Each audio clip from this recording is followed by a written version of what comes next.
Coach à domicile, le conseil bien-être de nos experts.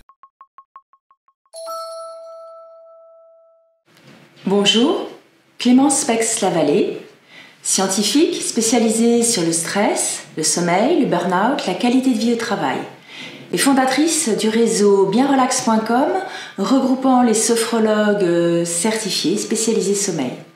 Alors, comment récupérer d'une nuit trop courte ? Déjà, on va distinguer une nuit trop courte ponctuelle de la répétition, la chronicité de nuits trop courtes, qui mettrait en place une autre stratégie. C'est deux stratégies différentes. Alors, pour une nuit trop courte ponctuelle, on s'est couché trop tard parce qu'on a fait la fête, ou qu'on a travaillé plus tard, ou qu'on a fait un déplacement. La fausse bonne idée, c'est de faire une grasse matinée. C'est d'ajouter à ce manque de récupération en plus un décalage horaire. Donc on va éviter la grasse matinée et on va se lever à la même heure que d'habitude. Alors, quand on se réveille à la même heure que l'habitude, le réveil sonne et tout de suite on va garder les yeux fermés et on va penser à quelque chose de positif qui va mobiliser son énergie, qui va donner envie de se lever. On a tous connu ça, le réveil sonne bien trop tôt avant l'heure habituelle, mais on part en vacances et là on peut dégager de l'énergie, on a la pêche.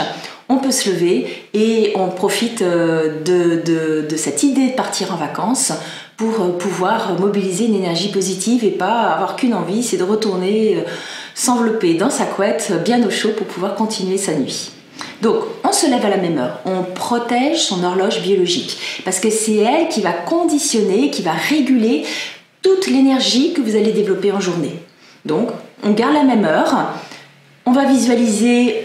Au moment où le réveil sonne, on va visualiser quelque chose de positif dans la journée, une rencontre qu'on a envie de faire, un travail qu'on a envie de faire, une situation, un événement, une personne qu'on a envie de rencontrer et on va y prendre plaisir à y penser. Et puis on va s'exposer tout de suite à la lumière. Dès qu'on se lève, on s'expose à la lumière et on va faire monter sa température corporelle parce que ces deux paramètres indiquent au cerveau avec la lumière qu'on passe en mode éveil et au corps en faisant monter sa température interne. On va donner l'information au corps que la vitalité rejaillit et on passe en mode éveil. Ça augmente la vitalité.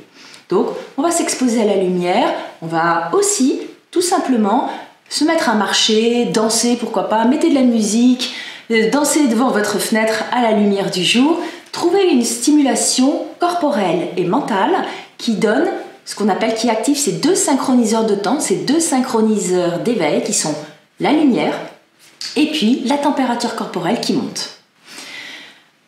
La matinée, alors après une nuit trop courte, on est plus susceptible, plus irritable, plus de mauvaise humeur, on a une difficulté de concentration, d'attention. Donc on va faire son travail un peu en mode automatique. C'est vrai, c'est pas le moment de faire une performance, tous les étudiants le savent, on va pas à ce moment-là performer, mais on va assumer ce qu'il y a à assumer, arriver à l'heure du déjeuner.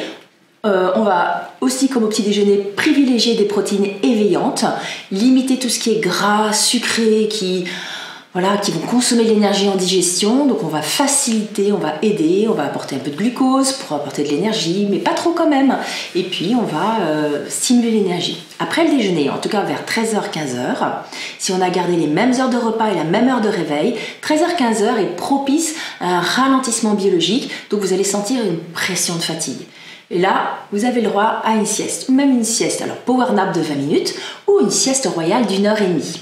La power nap va rafraîchir le corps et le cerveau, stimuler le système immunitaire. Et la sieste royale va faire un cycle complet de sommeil. Donc 1h30, vous mettez votre réveil pour vous réveiller au bout de cette 1h30. Ça va lever la pression de fatigue et vous permettre l'après-midi de repartir dans une activité. Tout de suite après la sieste, à nouveau on redonne un signal fort d'éveil au corps en s'exposant à la lumière, en faisant monter sa température corporelle. Donc on ne reste pas assis. On va se remettre en mouvement, on va marcher, on va boire de l'eau et on va garder les mêmes heures d'endormissement que d'habitude. On ne change pas son horloge biologique. La programmation du bon fonctionnement de son corps et de son cerveau. Donc on va se coucher comme d'habitude. Donc c'est pas la peine d'aller se coucher à 19h, à 20h, à 21h si on est habitué à s'endormir vers 22h, 23h. et on va s'endormir avec une pensée positive, c'est-à-dire on va essayer de revisualiser, de remémorer un bon moment de la journée, peut-être parce qu'on est allé se balader, on est allé respirer, s'aérer, qu'on a pris de la lumière, qu'on s'est vu en mouvement et qu'on a senti qu'on se sentait bien dans sa peau. Alors, deuxième stratégie, quand on est sujet à une chronicité de nuit trop courte. Première question, est-ce que c'est lié à une hygiène de vie ? On considère que le temps de sommeil n'est pas important et puis on va avoir tendance même à être à l'exposition à l'écran, un peu addict, et du coup on retarde toujours son heure de coucher. Donc là, on va se poser plutôt une question existentielle, c'est quelle est la valeur de mon sommeil, à quoi il sert, et prendre conscience de son besoin de sommeil. La stratégie va plutôt, chronicité de nuit trop courte, va plutôt s'adresser aux gens qui sont en travail posté, qui sont en travail d'horaire décalé, qui sont en jet lag, des voyageurs par exemple, et qui doivent mettre en place une stratégie d'optimisation du sommeil.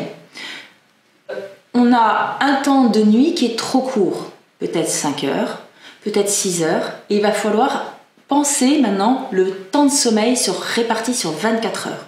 Et pour cela, on va faire appel à une technique qui s'appelle le sommeil fractionné. On va dédier du temps de sommeil la nuit nocturne qui est le plus réparateur. Donc, de toute façon, le sommeil la nuit est plus réparateur que celui de la journée. Mais comme on n'a pas assez de temps pour dormir la nuit, on va aussi mettre des plages de sommeil en journée. Et là, on va voir si ce sont des plages de sieste royale, de double sieste royale ou des power naps plus régulièrement, suivant qu'on est navigateur, suivant qu'on a notre organisation de la journée et on va le définir pour chacun. Donc là, cette deuxième stratégie, ça va être d'optimiser son sommeil sur du sommeil fractionné avec un temps de 5 à 6 heures pendant la nuit et puis 3 heures peut-être réparties en journée en un bloc ou en 2 blocs. Et ça va être avec un spécialiste du sommeil, donc un sophrologue spécialisé sur le sommeil, un médecin spécialisé bien sûr sur le sommeil, une personne qui peut prendre en compte votre besoin de sommeil, quantifier votre besoin de sommeil, votre chronotype, est-ce que vous êtes lève tôt, lève tard, lève normal, et puis aussi votre rythme de vie et on va optimiser au cas par cas. Vous voyez que il n'y a pas d'intérêt à être dans une chronicité de sommeil court par juste mauvaise hygiène de sommeil. Je vous rappelle que les risques à court terme, le lendemain, c'est d'être fatigué, d'être bougon, d'être irritable avec les collègues, d'être moins bien concentré, avoir une moins bonne mémoire, avoir une chute immunitaire, être plus sensible aux virus et aux bactéries.